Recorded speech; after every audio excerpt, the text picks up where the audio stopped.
जानिए कब हिंदू नववर्ष और चैत्र नवरात्रि प्रारंभ हो रहा है। चैत्र नवरात्रि कलश स्थापना का शुभ मुहूर्त, पूजन सामग्री और विधि की पूरी जानकारी। चैत्र नवरात्रि के साथ इस सप्ताह वैनायकी, गणेश चतुर्थी, खरमास समाप्ति समेत कई प्रमुख त्योहार पड़ने वाले हैं। सभी त्योहारों की पूरी जानकारी, शुभ मुहूर्त, पूजन सामग्री और विधि जानने के लिए वीडियो अंत तक पूरा जरूर देखें और भगवान की कृपा पाने के लिए कम से कम 10 लोगों को ये वीडियो शेयर करिए। देखिएगा आपकी पूजा जरूर सफल होगी। अप्रैल माह के इस सप्ताह व्रत त्योहार के लिहाज से बहुत शुभ माना जा रहा है। वर्तमान सप्ताह का शुभारंभ चैत्र मास की कृष्ण पक्ष की अमावस्या तिथि से हो रही है और इस दिन सोमवती अमावस्या तिथि भी है।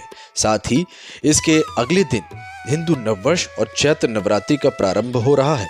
चैत्र नवरात्रि के साथ इस सप्ताह वैनायकी, गणेश चतुर्थी, खरमास समाप्ति समेत कई प्रमुख व्रत त्योहार पड़ने वाले हैं। व्रत त्योहार के साथ इस सप्ताह सूर्य मेष राशि में गोचर करने वाले हैं। आइए जानते हैं कि अप्रैल के सप्ताह के प्रमुख व्रत त्योहार के बारे में। चैत्र नवरात्रि के पहले दिन घट स्थापना की जाती है। चैत्र नवरात्रि का आरंभ शुक्ल पक्ष की प्रतिपदा तिथि से होता है। नवरात्रि के पहले दिन शुभ मुहूर्त में ही घट स्थापना, जिसे कलश स्थापना भी कहा जाता है, वो की जाती है। नवरात्र के 9 दिनों तक माँ दुर्गा के अलग अलग स्वरूपों की उपासना की जाती है। नवरात्रि में माँ दुर्गा की आशीर्वाद पाने के लिए घट स्थापना शुभ मुहूर्त करना अति महत्वपूर्ण है। आइए जानते हैं घट स्थापना का शुभ मुहूर्त, घट स्थापना की विधि और महत्व। घट स्थापना का शुभ मुहूर्त मंगलवार 9 अप्रैल को सुबह 7:32 तक पंचक रहने वाले हैं। इसलिए घट स्थापना इस समय या इससे पहले करना संभव नहीं है। इसके बाद 9:11 से अशुभ चौघड़िया रहेगा। इसलिए घट स्थापना शुभ चौघड़िया यानी 9:12 से 10:47 तक रहेगी। ये सुबह का वक्त होगा, इसलिए इस दौरान घट स्थापना की जा सकती है। घट स्थापना के लिए सर्वोत्तम मुहूर्त अभिजीत मुहूर्त बताया जाता है। अभिजीत मुहूर्त का आरंभ 11:57 से 12:48 तक रहेगा। सबसे उत्तम मुहूर्त कलश स्थापना के लिए अभिजीत मुहूर्त ही है। दरअसल अभिजीत मुहूर्त के दौरान वैघ्रत और अश्विनी नक्षत्र का शुभ संयोग भी रहने वाला है। कलश स्थापना की पूजन सामग्री।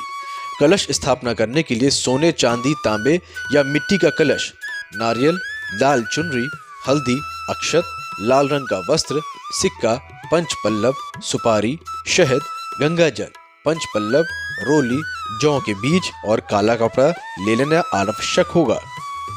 कलश स्थापना विधि।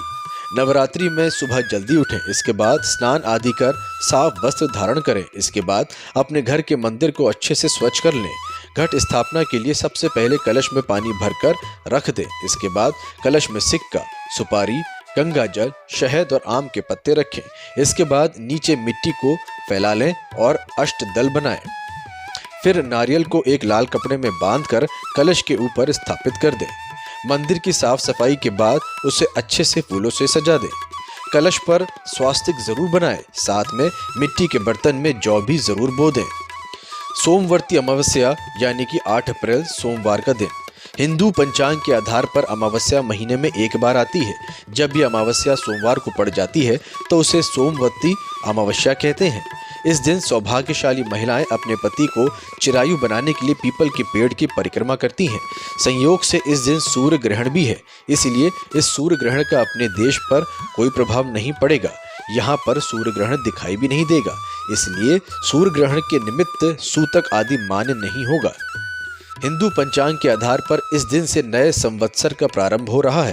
साथ ही इसी दिन वासंतिक नवरात्रि भी प्रारंभ हो रहे हैं।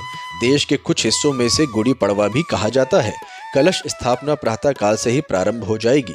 इस दिन माँ दुर्गा की प्रथम शक्ति शैलपुत्री माता का पूजन भी किया जाता है। इस दिन सुबह 8:08 से पंचक समाप्त हो जाएगा। ब्रह्मचारिणी पूजन 10 अप्रैल दिन बुधवार। हिंदू पंचांग के आधार पर चैत्र मास के शुक्ल पक्ष की द्वितीय तिथि को माँ दुर्गा की दूसरी शक्ति माता ब्रह्मचारिणी का पूजन किया जाता है। ब्रह्मचारिणी की पूजा अर्चना व उपासना करने से मनुष्य में तप, सदाचार, वैराग्य, त्याग, संयम की वृद्धि होती है। संयोग से इस दिन ही सिंधी समाज का नववर्ष भी प्रारंभ हो जाएगा और झूलेलाल जयंती भी मनाई जाएगी। चंद्र घंटा पूजन 11 अप्रैल दिन गुरुवार।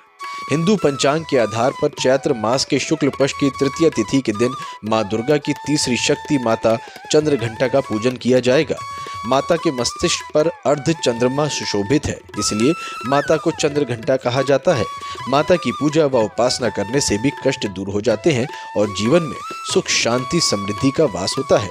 इसके आगे की पूजा की विधि और समय यानी कि इसके शुभ मुहूर्त आपको अगले वीडियो में बताएंगे। तब तक के लिए इंतजार करिए। जय श्री राम।